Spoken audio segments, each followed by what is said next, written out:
بسم اللہ الرحمن الرحیم۔ السلام علیکم ورحمۃ اللہ وبرکاتہ۔ میں ہوں سائمہ مستقیم اور آپ دیکھ رہے ہیں ہسٹوریکل ورلڈ۔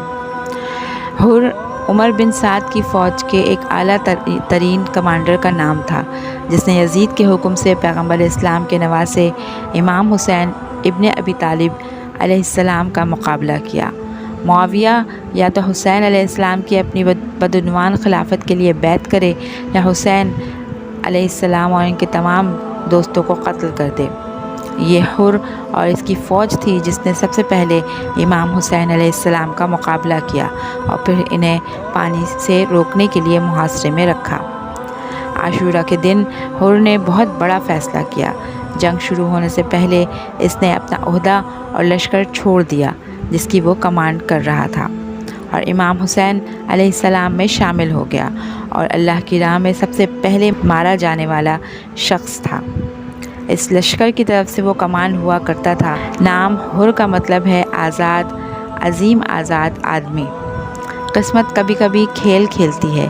تخلیق کا کارخانہ مسلسل بے شمار چیزیں، پتھر، درخت، دریا، جانور، حشرات الارض، انسان پیدا کرتا ہے۔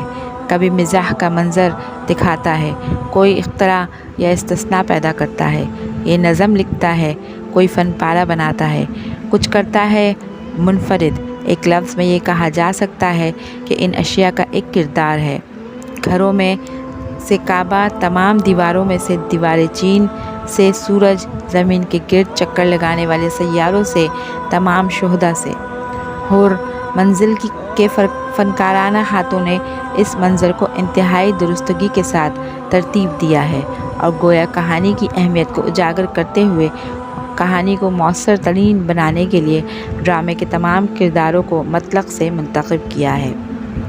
کہانی ایک انتخاب کے بارے میں ہے جو انسان کے معنی کا سب سے اہم مظہر ہے، لیکن کسی قسم کا انتخاب۔ ہم سب کو اپنی روزمرہ کی زندگی میں کئی انتخاب کا سامنا کرنا پڑتا ہے۔ کیریئر، دوست، بیوی، گھر، اہم، لیکن اس کہانی میں انتخاب بہت زیادہ مشکل ہے۔ اچھا اور برا، اور اس کے باوجود فلسفیانہ، سائنسی یا مذہبی نقطہ نظر سے نہیں، اس کے بجائے یہاں انتخاب سچے اور دھوکہ دینے والے مذہب کے درمیان، انصاف اور غیر منصفانہ سیاست کے درمیان ہے، جس کی قیمت جان دینا ہے۔ حالات کی حساسیت پر مزید زور دینے کے لیے مصنف نے اس کہانی کے ہیرو کو صحیح اور برائی کے درمیان برابر نہیں رکھا ہے۔ اس کے بجائے ہیرو برائی کی فوج کا سربراہ ہے۔ دوسری طرف اس ڈرامے کے ہدایت کار کو اپنی کہانی کے لیے علامتیں تلاش کرنا پڑتی ہیں تاکہ انہیں زیادہ مؤثر بنایا جا سکے۔ کیا اس کے ایک طرف پرومٹ ہونا چاہیے اور دوسری طرف کچھ شیطان؟ لیکن یہ کہانی کو بہت افسانوی بنا دیتا ہے۔ یہ کہانی کو قوم پرست بناتا ہے اور اسے طبقاتی منحصر فطرت بنا دیتا ہے۔ ابراہیم اور نمرود کے بارے میں کیا خیال ہے؟ موسیٰ اور فرعون، یسوع اور یہودا؟ نہیں، ایک بار پھر اکثر لوگوں کے لیے یہ مابعد الطبیعیاتی اور آسمانی کردار ہیں جو عام لوگوں سے مختلف ہیں۔ انہیں ہیرو کے طور پر رکھنے سے کہانی کا اثر کم ہوتا ہے اور لوگ ان کی تعریف کرنے کے سبب بنتے ہیں، لیکن اپنی روزمرہ کی زندگی میں ان کی مثالوں پر عمل کرنے کے بارے میں کبھی نہیں سوچتے۔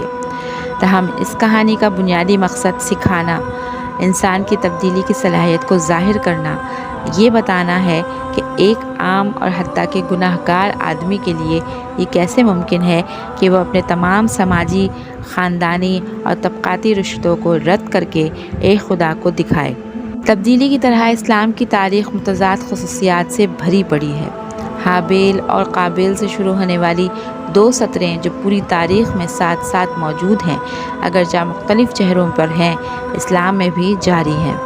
اب یہ دونوں دھارے اسلام کے لباس میں ہیں، لیکن مختلف سمتوں میں۔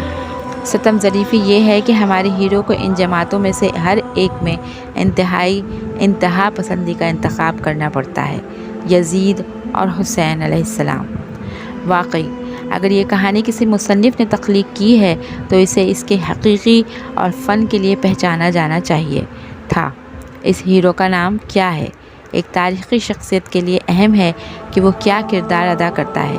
نہ کہ اس کا نام، کیونکہ اس کا نام اس کے لیے اس کے خاندان کی طرف سے اس کے والدین کے ذوق کے مطابق منتخب کیا گیا۔ ذہین مصنف وہ ایک ایسے نام کا انتخاب کرے گا جو اس کے ہیرو کے کردار سے متعلق ہو۔ تاہم اس کہانی میں ہمارے ہیرو کا نام اس کی والدہ نے حر رکھا، گویا وہ اس حساس کردار کا اندازہ لگانے میں کامیاب ہو گئی ہیں جو ان کا بیٹا ادا کرنے جا رہا ہے۔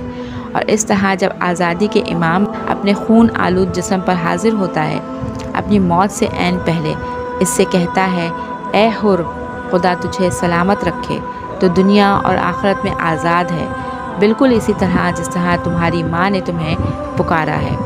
اگرچہ حر نے تاریخ میں ایک منفرد کردار ادا کیا ہے، لیکن اس کے کردار کا جوہر صرف اپنی ذات تک محدود نہیں ہے۔ اس کے عمل کا مفہوم در حقیقت تمام انسانوں پر مشتمل ہے اور در حقیقت انسانیت کی تعریف کرتا ہے۔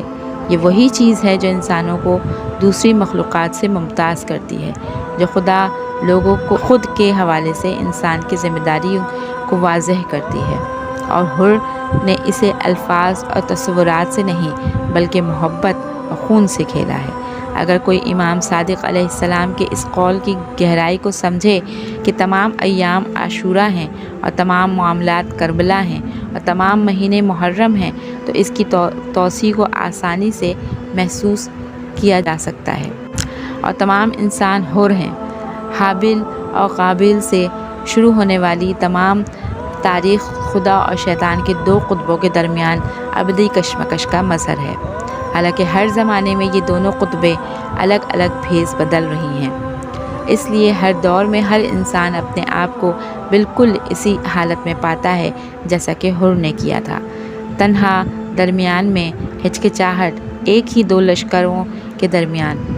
ایک طرف بری فوج کا کمانڈر سپاہیوں پر چیختا ہے، اے خدا کی فوج، حملہ کرو، اور دوسری طرف ایک امام جس کی آواز پوری تاریخ میں گونجتی ہے پوچھتا ہے اور حکم نہیں دیتا، کیا کوئی ہے جو میری مدد کرے؟ اور آپ آدمی کو منتخب کرنا چاہیے، اس انتخاب سے ہی آپ انسان بنتے ہیں، اس انتخاب سے پہلے آپ کچھ بھی نہیں تھے، آپ صرف ایک وجود ہیں، جوہر کے بغیر آپ بیچ میں کھڑے ہیں۔ اس طرح جس آدمی نے پیدائش کے ذریعے وجود پایا ہے، وہ انتخاب کے ذریعے جوہر تلاش کرتا ہے۔ اس انتخاب سے ہی انسان کی تخلیق مکمل ہوتی ہے، اور یہ عین اس وقت ہوتا ہے جب انسان اس بھاری بوجھ کو اپنے کندھوں پر محسوس کرتا ہے اور اپنے آپ کو تنہا پاتا ہے، کیونکہ خدا اور قدرت نے اسے اس خطرناک فیصلے پر خود چھوڑ دیا ہے۔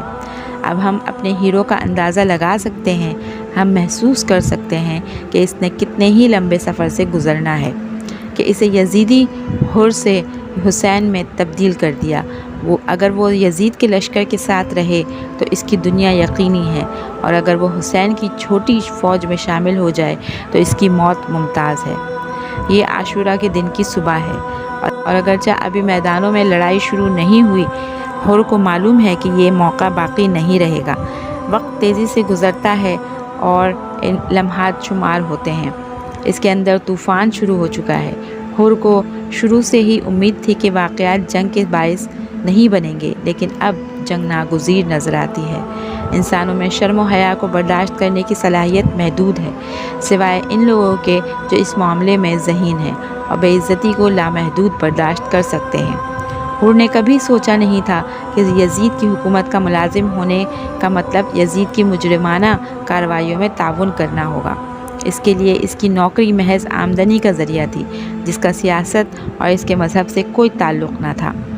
حر کو اب احساس ہوا کہ اس کی حیثیت کو اس کے مذہب کے ساتھ شامل کرنا ناممکن ہے۔ اس طرح ناامیدی کے ساتھ اور آخری حربے کے طور پر وہ فوج کے کمانڈر عمر ابن سعد سے بات کرتا ہے، جو خود کو جنگ میں شامل کرنے سے گریزا ہے اور اس نے صوبہ کا گورنر بننے کا مشن قبول کر لیا ہے۔ گورکن اس سے بہتر اور کیا ہوگا کہ نواسۂ رسول اور ان کے خاندان کے خون میں شامل ہوئے بغیر کوئی حل نکالا جائے۔ حر اور عمر بن سعد دونوں یزید کے محل سے کربلا تک ایک ساتھ آئے ہیں اور دونوں ایک ہی حیثیت اور سماجی طبقے کے ہیں۔ حر نے عمر سے پوچھا، کیا آپ اس صورتحال کا پرامن حل تلاش نہیں کر سکتے؟ تم جانتے ہو کہ اگر یہ مجھ پر ہوتا تو میں وہی کرتا جو تم نے تجویز کیا تھا، لیکن تمہارے آقا عبید اللہ زیاد نے پرامن قرارداد کو قبول نہیں کیا، تو کیا تم اس شخص حسین علیہ السلام سے لڑو گے؟ ہاں، خدا کی قسم میں ایک ایسی جنگ لڑوں گا جس کا سب سے کم نتیجہ سر اور ٹوٹے ہوئے بازو ہوں گے۔ اب ظاہر ہے کہ وہ اپنے مذہب کے ساتھ نہیں کھیل سکتا۔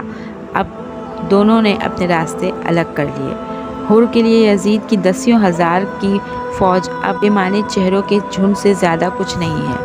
خود کے بغیر مردوں کا ہجوم ہے، دل کے بغیر لوگوں کا ایک گروہ وہ جو چیختے ہیں لیکن نہیں جانتے، لڑتے ہیں لیکن یہ نہیں جانتے کہ کس کے لیے۔ اب محبت اور زمین کا یسوع ایک اندھے کو شفا دیتا ہے اور ایک مردے کو زندہ کرتا ہے، ایک قاتل سے ایک شہید پیدا کرتا ہے۔ سفر میں منزل مانگنا کافی نہیں، اصل سے بھی مانگنا چاہیے۔ اس طرح حر کے سفر کی طوالت اس وقت ظاہر ہو جاتی ہے جب انسان کو یہ معلوم ہو جاتا ہے کہ اس نے کہاں سے آغاز کیا اور کہاں تک ختم کیا۔ یہ سب آدھے دن کے وقت میں شیطان سے اللہ کی طرف سے ہجرت میں حر نے فلسفہ یا دینیات کا مطالعہ نہیں کیا اور نہ ہی کسی لیکچر یا اسکول میں شرکت کی۔ اس نے بس اپنا رخ بدلا، اور در حقیقت یہی سمت ہے جو ہر چیز کو معنی دیتی ہے۔